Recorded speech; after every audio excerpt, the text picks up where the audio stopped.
2026-27 ఆర్థిక సంవత్సరానికి బడ్జెట్ను సభలో ఏపీ ప్రభుత్వం ప్రవేశపెట్టనుంది.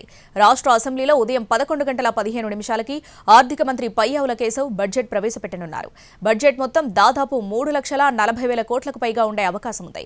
మండలిలో హోంమంత్రి అనిత బడ్జెట్ ప్రవేశపెట్టనున్నారు.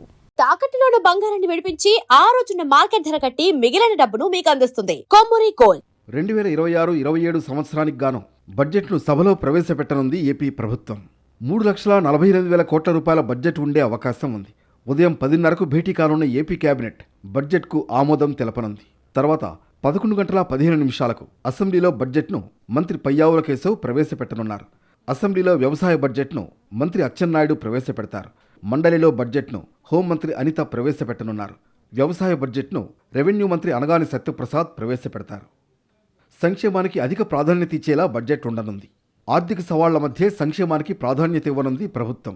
3,48,000 కోట్లకు పైగా బడ్జెట్ ఉండవచ్చని అంచనా. ఆర్థిక మంత్రి పయ్యావుల కేశవ్ 2026-27 బడ్జెట్ను శాసనసభకు సమర్పించనున్నారు.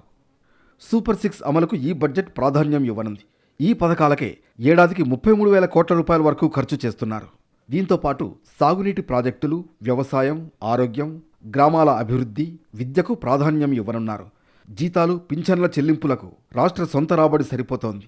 ఇవి కాక అప్పులు, అసలు, వడ్డీలు కలిపి చెల్లించేందుకు ఏడాదికి 60,000 కోట్ల వరకు ఖర్చవుతోంది. ఆర్థిక మంత్రి పయ్యావుల కేశవ్ అన్ని ప్రభుత్వ శాఖల మంత్రులు, కార్యదర్శులతో ఇప్పటికే సమీక్షలు పూర్తి చేసి నివేదికలతో బడ్జెట్ రూపొందించారు. అన్ని ప్రభుత్వ శాఖలు కలిపి వచ్చే ఆర్థిక సంవత్సరంలో దాదాపు 5 లక్షల కోట్లు అవసరమని ప్రతిపాదనలు సమర్పించాయి.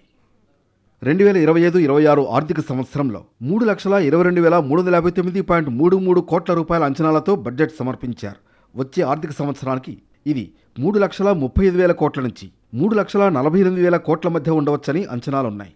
ఇంతవరకు ప్రస్తుతం ఉన్న బడ్జెట్లో ఖర్చు 2,40,000 కోట్ల వరకే ఉందని ఆర్థిక శాఖ అంచనా.